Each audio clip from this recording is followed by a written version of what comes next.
June 30th, 1944, somewhere over the Pacific Ocean, flying at 15,000 feet. Twin Pratt & Whitney engines thundered in the dark, delivering 4,000 horsepower of raw American engineering, climbing into the night sky. The crew received directions from ground control. Bogey at 12 o'clock, closing in at 8 miles. They turned into position for interception. Their target was a Japanese Betty bomber on a midnight mission, completely unaware of what hunted it. This was the Northrop P-61 Black Widow, a twin-engine aircraft with a 66-foot wingspan, a 3-man crew, and something no other fighter had: radar vision that pierced total darkness. Senior USAF officers had dismissed it as unnecessary, too slow, too heavy, and a waste of resources. But the enemy never heard what they couldn't see. There was no engine roar, no searchlight, no warning, just 4 20mm cannons and 4 50-caliber machine guns emerging from the shadows at point-blank range. By the war's end, these so-called unnecessary planes had destroyed 127 enemy aircraft, none of which ever saw death coming. The real question wasn't why such a heavy night fighter was built, but how something dismissed as useless became the unseen predator of the dark. The night of June 30th, 1944, marked more than a combat mission. It symbolized the end of a long debate that had divided the Army Air Forces for nearly 3 years. As Lieutenant Herman Ernst settled into the cockpit of his P-61 Black Widow, call sign Moon Happy, the weight of official doubt pressed as hard on him as the humid air of Guadalcanal. Beside him, radar operator Lieutenant Edward Kopsel leaned over the glowing green scope of the SCR-720 radar, tracing the faint electronic echoes that revealed aircraft miles away in the black sky. Behind them, Staff Sergeant Raymond Mooney manned the upper turret, his 4 50-caliber Brownings ready to back up the 4 20mm Hispano cannons mounted below. Together, this trio represented everything critics said was wrong with American night fighting strategy. Too heavy, General Hoy Vandenberg had argued just weeks earlier during a heated Pentagon meeting. Not fast enough. We're sending men into flying coffins when we could give them mosquitoes. The British de Havilland Mosquito, wooden, sleek, and fast, was everything the Black Widow was not. The Mosquito weighed 11,000 pounds empty, while the P-61 reached 23,000 fully loaded. The Mosquito could hit 400 metros in level flight. The Black Widow struggled to maintain 365 at its best altitude. But Jack Northrop had built the P-61 on an entirely different idea. Its twin-boom layout wasn't for looks, it was for function. The central nacelle carried the crew and weapons, while the twin R-2800 engines were spread far apart to reduce asymmetric thrust in case of failure. The radar antenna filled the nose completely, untouched by propeller interference. And, crucially, its large frame allowed greater fuel capacity, 646 gallons compared to the Mosquito's 460. Ground control called through Ernst's headset. Moon Happy. Vector 090. Climb to Angels 20. Bogey inbound from Rabaul, likely a Betty bomber carrying torpedoes for Henderson. Field. The Japanese had been launching these nighttime raids for months. Single bombers slipping through the dark to drop. Explosives on American positions. Earlier attempts to stop them using radar-equipped P-38s and F-6F Hellcats had failed. The enemy pilots knew how to vanish, using terrain and altitude changes to break radar lock. Then Kopsel's voice broke through the static. Contact. Bearing 085, range 12 miles, altitude Angels 18, heading south-southeast. He's flying between 2 storm cells. Kopsel's hands moved quickly across the radar controls, adjusting gain and sweep to keep the target locked. This was the art of night fighting, reading the flickering signals and visualizing a 3-dimensional battle in complete darkness. Ernst advanced the throttles. The twin radials surged with power, superchargers whistling as they forced air into the engines. each one delivering over 2,000 horsepower. The Black Widow climbed steadily through thin tropical air, fuel gauges dropping with precise rhythm. In these missions, range and endurance mattered more than flashy top speed. "Target holding steady," Copsall reported. "He's on his bombing run. We can intercept before he reaches Henderson." The Japanese pilot, flying only by dead reckoning and stars, had no clue that American radar was watching him from the moment he entered the range. The advantage belonged entirely to the hunters. At 18,000 feet, Ernst began his final approach, easing the throttles to avoid overshooting. Despite its bulk, the P-61's radar signature was surprisingly small. Just another shadow in the night. A design choice that proved its worth in battle. The twin-boom structure of the P-61 scattered radar reflections, making it appear smaller on enemy detection systems. Not that the Japanese bomber had radar anyway. Their night navigation depended on visual landmarks and radio beacons, which American intelligence had already compromised. "Range closing to 8 miles, Copsall reported. "Target steady, no deviation. He doesn't know we're here." This was the most critical stage of a night intercept. The final approach that decided between a confirmed kill and a missed chance. Ernst had studied reports from German night fighter units in Europe, learning how they used darkness and surprise with deadly precision against the RAF. The same rules applied here. Approach from below or behind. Keep radar contact until you can see the target, then strike. At 600 yards, the Japanese Betty bomber appeared in Ernst's sight, its twin engines glowing faintly against the starlit sky. The enemy pilot flew straight and level, unaware of the death creeping up from his 7 o'clock. Ernst gripped the trigger. 4 cannons and 4 machine guns stood ready to unleash over 3,000 rounds a minute. This was the moment that proved Northrop's vision and his crew's training. The P-61 wasn't meant for daytime dogfights or high-altitude chases. It was designed for this exact purpose: finding unseen enemies in endless darkness and ending their missions before they began. The generals who called it unnecessary had never been in combat where victory meant saving thousands of sleeping Marines from bombs they would never hear coming. Flames burst from the Betty's wings as Ernst's rounds tore through its fuel tanks and engines. The bomber rolled over and plunged toward the ocean, carrying its crew and explosives into the sea, far from Henderson Field.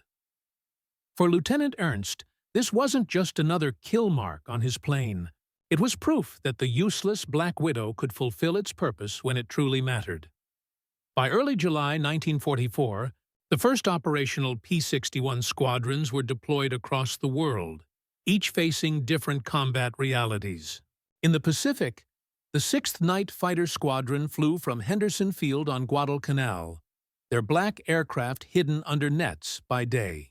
Across the Atlantic, the 422nd Squadron operated from Scorton Airfield in Yorkshire, preparing for the night battles over Europe. The difference between the two theaters was obvious from the start. Pacific missions demanded long patrols across vast oceans, tracking single bombers attacking American bases under the cover of darkness. In Europe, the challenge was different. Intercepting German transport planes retreating from advancing Allied forces, or chasing down the fast. Deadly V-1 flying bombs that terrorized London. Ernst's victory over Guadalcanal earned him recognition among night fighter crews, but it also reignited the ongoing debate between what the aircraft could do and what commanders expected of it. The P-61's 400-mile combat radius gave Pacific crews the range they needed, yet its top speed of 365 mph at 20,000 feet remained a sore point for senior officers. That weakness became clear on the night of July 15th, when Lieutenant Robert Anderson of the 482nd Squadron tried to intercept a V-1 flying bomb over the English Channel. His radar operator, Technical Sergeant William Hayes, had positioned their Black Widow perfectly behind the missile as it raced toward London at 350 m/h. The The P-61 could just about keep up, but only by pushing its limits. As Anderson dove slightly to gain speed, the nose began to warp from air pressure. The plexiglass radar dome, built for normal speeds, cracked and buckled as the airflow grew turbulent. Within seconds, the entire nose shattered, destroying the SCR-720 radar and leaving a gaping hole in the front of the plane. Hayes kept radar contact just long enough for Anderson to fire a burst from the belly cannons, but the V-1 kept flying toward its target. The damaged P-61 barely made it back to base, its crew shaken and its radar gone. The incident gave new weight to critics who claimed the Black Widow's design had serious flaws. Still, those very limitations proved meaningless in most real combat situations, where success came from patience and accuracy rather than sheer speed. Through August and September, Pacific-based Black Widows began racking up a steady string of victories against Japanese night raiders. The 6th Night Fighter Squadron's logs recorded 17 confirmed kills in that time, with crews consistently showing how well the P-61 could detect, pursue, and destroy enemy bombers that should have been nearly impossible to catch. The new tactics that grew from these missions leaned into what made the aircraft special, instead of hiding its flaws. Pilots learned to sneak up from below and behind, using onboard radar to stay locked on target while remaining invisible. The twin-boom design gave the plane a very small radar return when viewed head-on, letting it close to firing distance before the enemy even knew it was there. In Europe, operations developed differently. The 422nd Night Fighter Squadron adapted its methods to hunt German transports and reconnaissance planes. Over Western Europe's crowded skies, crews had to rely on tight coordination with ground control intercept stations, since friendly and enemy planes often shared the same narrow airspace. Black Widow pilots were guided into intercepts that demanded exact navigation and split-second reactions. Captain Lee Kendall, who had flown in Europe before joining the 548th Squadron in the Pacific, brought those lessons with him. His aircraft, nicknamed Lady in the Dark, reflected the experience gained over France and Belgium. Kendall learned that patience was the key, waiting for the perfect attack angle instead of firing too soon. This mindset proved vital in late September missions near Iwo Jima, where Japanese bombers had started copying European evasion tricks. They climbed and dived rapidly or reversed course to break radar contact, forcing American crews to reacquire them again and again during one chase. The P-61's 16-mile radar range gave enough room to regain contact, but only if the crew stayed disciplined. Its heavy weapons then became the deciding edge. Unlike smaller fighters modified for night duty, the Black Widow carried enough firepower to finish an enemy with a single pass. The 420mm Hispano cannons could tear through bomber armor from over 1,000 yards, while the 450 caliber Brownings guaranteed destruction even with partial hits. By October 1944, combat reports confirmed what Jack Northrop had believed all along. Black Widow crews were scoring higher kill ratios than converted day fighters because their integrated radar and guns allowed accurate surgical strikes rather than wild bursts of fire. The plane's large frame and complexity, once mocked as weaknesses, had become keys to its success. Yet no amount of battlefield proof could change the larger picture. By November, German air activity over Europe had dropped sharply. Fuel shortages and pilot losses left the Luftwaffe barely flying at night. In the Pacific, Japanese bombing raids also dwindled, as American control of the skies wiped out enemy bases within reach of major targets. The Black Widow soon had fewer and fewer enemies to hunt. Crews who had proven the aircraft's worth now faced the irony that victory itself was ending their purpose. They flew one of the most advanced night fighters ever built, with radar and weapons unmatched by any opponent, yet the war's outcome had erased the mission it was made for. By spring 1945, the night fighter war was fading into twilight. Captain Lee Kendall, now stationed on Ie Shima with the 548th Squadron, spent most flights patrolling empty seas where enemy aircraft once swarmed. Japan's remaining night bombers were old, slow, and running on almost no fuel. The grand strategy that had once demanded the Black Widow's creation was collapsing. But bureaucracy and momentum kept the P-61 squadrons flying, even as their roles slipped quietly into history. Northrop's assembly lines produced the last of 706 P-61 Black Widows, each aircraft costing hundreds of thousands of dollars and requiring thousands of hours of expert craftsmanship.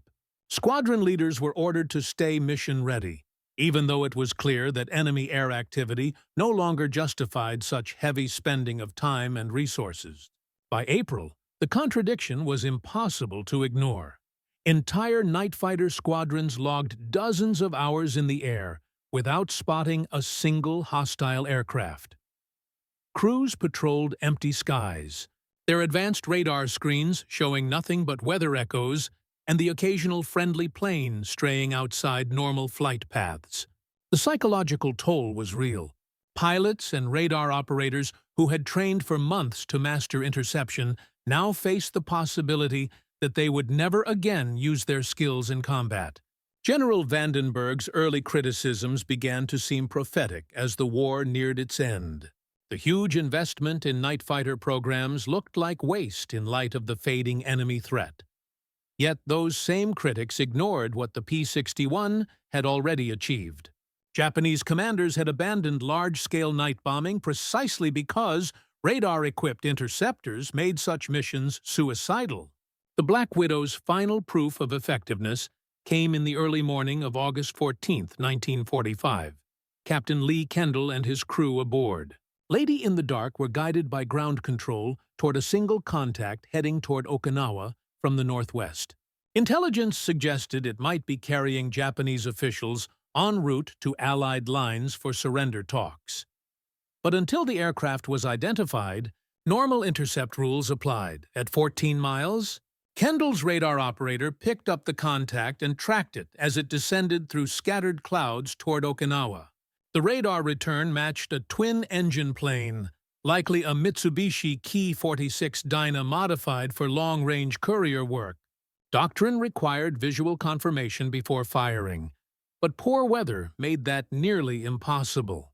As Lady in the Dark closed in, Kendall saw the other plane's navigation lights glowing steadily, and its course straight toward an American airfield, signs that hinted at friendly intent. Still, Japanese deception tactics were well known, and the final decision rested solely with Kendall. At 800 yards, he gained a clear visual of what looked like a Japanese Navy reconnaissance aircraft, flying alone and showing no sign of awareness or evasive movement. The pilot appeared to be following his radio beacon, oblivious to the danger. Kendall lined up behind the target and pressed the trigger. The burst lasted less than 3 seconds. 4 20mm cannons and 4 50-caliber guns hammering the enemy's fuselage and wings. The Japanese aircraft exploded instantly, fuel tanks erupting into a massive fireball that lit up the surrounding clouds. Wreckage fell into the sea, leaving no survivors and nothing to recover. Post-mission intelligence later confirmed the aircraft had been carrying Japanese naval officers attempting to contact Allied forces about surrender terms. The irony was harsh. The last air-to-air victory of the war had destroyed men on a peace mission. Yet Kendall and his crew had done exactly what training and protocol demanded, once again proving the precision and power that defined Black Widow operations. Only hours later, Emperor Hirohito announced Japan's surrender over radio broadcasts intercepted across the Pacific. With that message, all combat missions, including night fighter patrols, came to an immediate end. 706 aircraft, thousands of trained crewmen, and millions of dollars in research and production were rendered obsolete in a single broadcast. The final record told a complicated story of triumph and timing. P-61 squadrons destroyed 127 enemy aircraft in about 10 months of fighting, along with 18 V-1 flying bombs and even one stray B-29 flying on autopilot near Iwo Jima. Many additional kills went unconfirmed because they occurred over open ocean, where wreckage could not be found. These figures represented far more than numbers. They proved that a true night fighter, purpose-built for darkness, could rule the skies through radar, teamwork, and innovation. Enemy pilots who once believed the night offered safety had learned the opposite truth. The missions assigned to the Black Widow as effectively as it did. Enemy aircraft that had once flown at will through the night now found themselves hunted by unseen predators armed with radar vision and overwhelming firepower. The P-61's impact went far beyond its immediate combat record. Its presence forced Japan to end organized night bombing campaigns, freeing thousands of U.S. personnel from defensive posts and enabling their redeployment to offensive roles.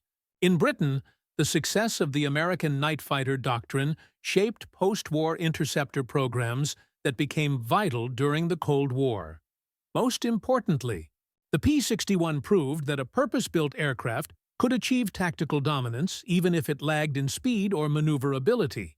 In darkness, radar and firepower mattered more than raw performance. The lessons of the Black Widow guided jet interceptor design for decades. When Captain Kendall brought Lady in the Dark down from her final mission, he knew that his unnecessary airplane had achieved exactly what it was meant to do. The critics had misunderstood night warfare. Victory belonged to those who could see without being seen, who could strike without warning. Sometimes the weapon that seems needless is precisely the one required to win in the dark.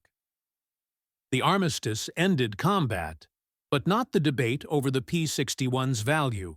In September 1945, Lieutenant Hermann Ernst found himself defending the aircraft before a War Department board reviewing wartime spending. The panel, composed mostly of senior officers who had never flown at night, questioned whether the costly Black Widow program had been worth it. Ernst explained that statistics told only part of the story. The 127 confirmed kills were those with recovered wreckage or verified witnesses, but many other enemy planes had disappeared from radar after contact. Losses impossible to confirm over open ocean. The real number was likely higher. Even more decisive was the psychological effect. Japanese commanders had ended night raids because radar-equipped interceptors made survival almost impossible. The board's questions showed how little they grasped night fighter doctrine. They focused on the plane's lower speed compared to day fighters, ignoring that in darkness top speed meant nothing. They criticized its complexity and maintenance needs, overlooking that radar warfare required advanced systems and specialized crews. Jack Northrop himself appeared to defend his design. With Congress considering an inquiry into development costs, his testimony mattered for both reputation and future contracts. He reminded the board that the P-61 met every specification set by the Army Air Forces. Its twin-boom frame allowed the radar to operate without propeller interference, giving detection ranges no single-engine plane could match.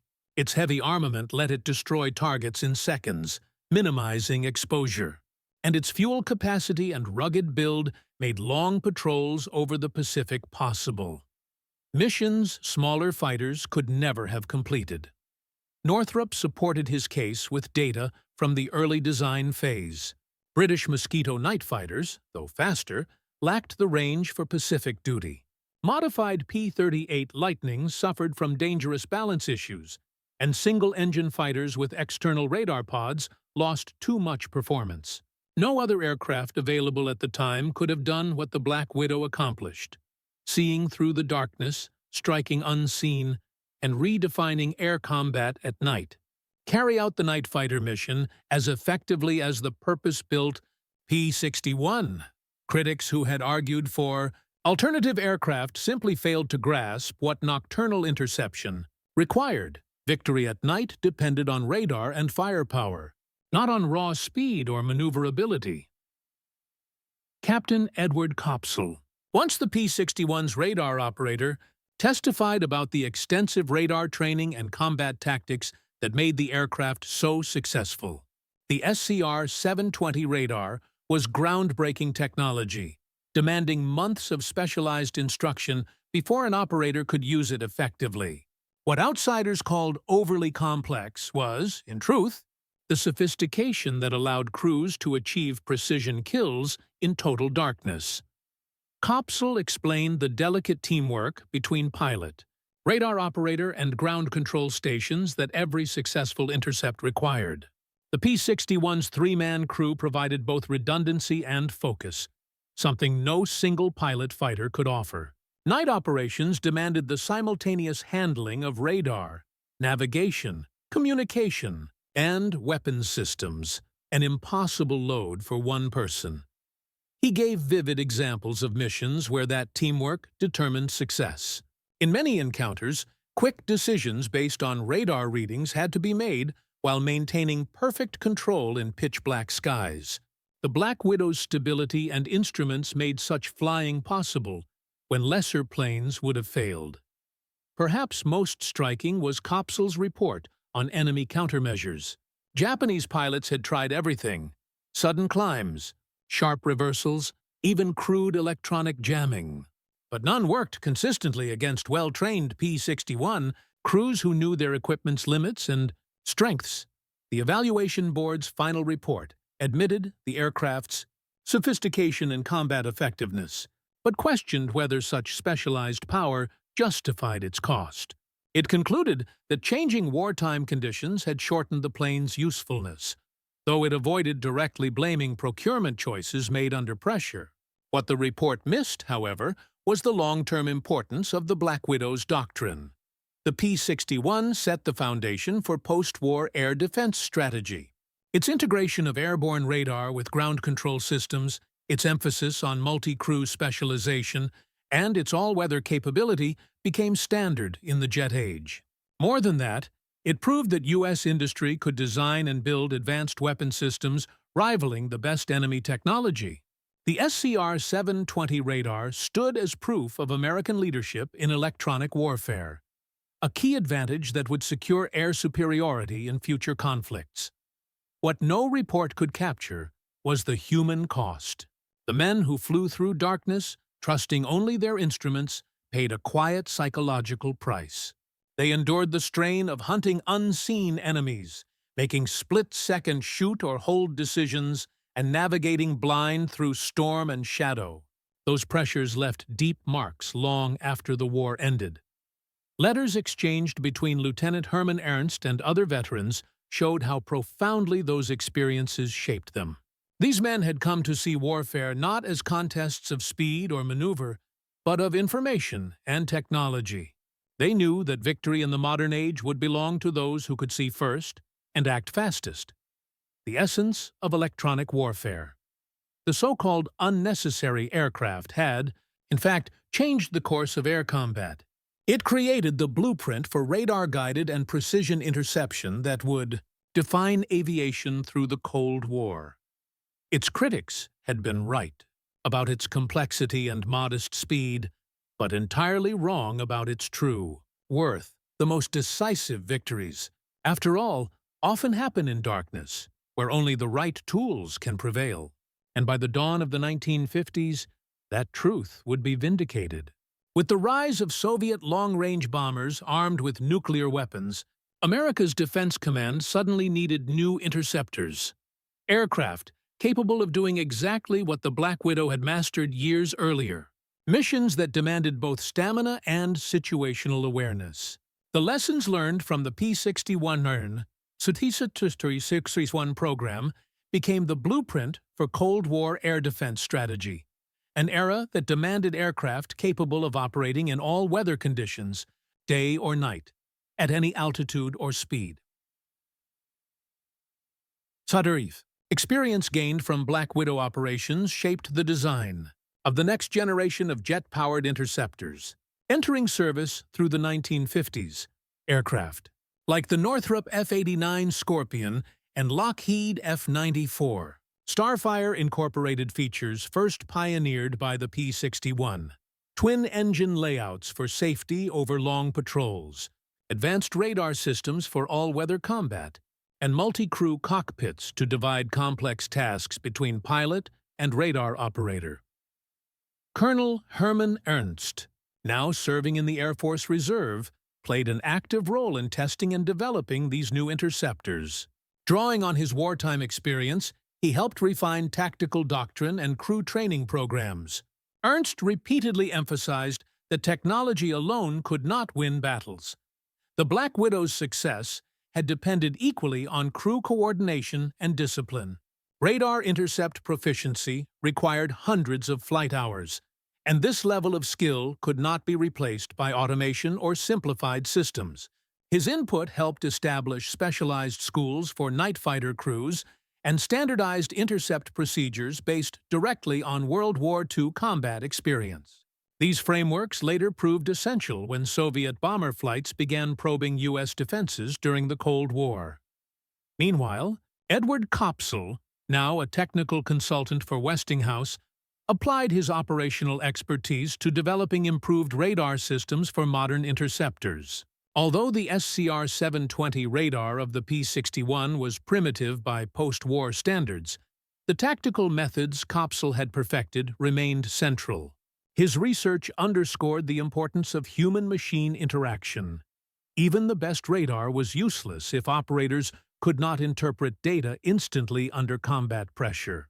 His advocacy led to the adoption of two-seat jet interceptors, ensuring that radar management and piloting remained separate but coordinated roles.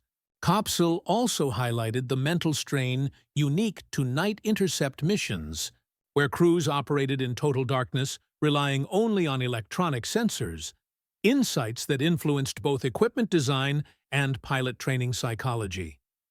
Jack Northrop's company leveraged its Black Widow legacy to win major Cold War contracts, including flying wing bombers and advanced interceptor projects. The engineering knowledge gained from the P-61 program in radar integration, electronics layout, and crew station ergonomics gave Northrop an edge competitors could not match. The firm's success with the F-89 Scorpion night fighter confirmed that the same unnecessary design traits, once criticized, twin engines, heavy armament, and complex radar, had become standard requirements for American interceptors throughout the 1950s and 60s. Northrop's corporate archives preserved exhaustive technical documentation from the P-61 project, test data, mission reports, and crew evaluations that guided future designs and prevented repeated mistakes. As for Captain Lee Kendall, the pilot who achieved the war's final air-to-air victory, he transitioned into civilian aviation but stayed involved with defense development. His experience flying long-range Pacific patrols directly influenced new interceptor requirements for defending North American airspace from Soviet bombers. Kendall emphasized endurance, reliability, and crew comfort as key factors in sustaining 6-hour-plus missions. Lessons drawn from the Black Widow's extended range and roomy cockpit. His later consulting work included evaluating interceptor proposals and ensuring they could meet the demanding conditions of Cold War air defense operations, perform complex interception missions under any conditions, day or night, in any weather, at any altitude or speed. The lessons drawn from the P-61 Black Widow became the foundation for a new generation of jet interceptors that entered service. Through the 1950s, aircraft such as the Northrop F-89, Scorpion, and Lockheed F-94, Starfire, directly reflected design ideas born from the P-61 program. Twin engines offered safety on long patrols, and advanced radar systems gave them all-weather capability that single-engine day fighters could never match. Colonel Hermann Ernst, now serving in the Air Force Reserve, helped test and refine these new jets, bringing his combat experience to the shaping of doctrine and crew training programs. He emphasized that no amount of technology could replace the discipline and teamwork that had made the P-61 effective. Radar intercept proficiency required hundreds of flight hours, and the same human commitment would be essential for the jet era. His input led to the creation of specialized training schools for night fighter, crews and standardized intercept procedures based on wartime lessons, doctrines that later proved critical. When Soviet bombers began probing U.S. defenses at the height of the Cold War, Edward Kopsel, serving as a technical consultant for Westinghouse, carried forward his knowledge of radar operations. Though the SCR-720 radar that powered the P-61 was primitive by later standards, the tactical principles Kopsel had mastered, tight coordination, situational awareness, and rapid interpretation, remained unchanged. He stressed that technology meant nothing without a strong human-machine interface. His advocacy helped shape the two-seat jet interceptor design standard, ensuring radar and flight duties remained separate but synchronized. Kopsel also brought attention to the psychological strain unique to night intercepts. Crews who navigated total darkness and relied entirely on electronics faced pressures that demanded special training and ergonomic design. These insights proved invaluable as planners confronted the complexities of nuclear-age defense. Jack Northrop's company, drawing on its Black Widow experience, secured key Cold War defense contracts for flying wing bombers and advanced interceptors. Knowledge gained from the P-61, radar integration, electronics packaging, and cockpit ergonomics gave Northrop an edge over competitors. The success of the F-89 Scorpion reaffirmed the value of design elements once dismissed as unnecessary.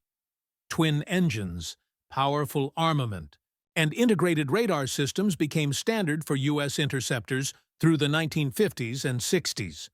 Northrop's archives preserved the P-61's exhaustive documentation, test data, mission reports, and crew feedback that informed every later aircraft. Captain Lee Kendall, who had scored the war's final aerial victory, returned to civilian aviation but remained a consultant for air defense projects. His long-range Pacific Patrol experience influenced the design of interceptors tasked with defending North America from Soviet bombers. Kendall emphasized the continuing need for range, endurance, and crew comfort in missions that could last 6 hours or more, capabilities the P-61 had already proven essential. His combat insight offered what engineering data alone could not: an understanding of human endurance under pressure. By 1960, analysts recognized the P-61's broader legacy.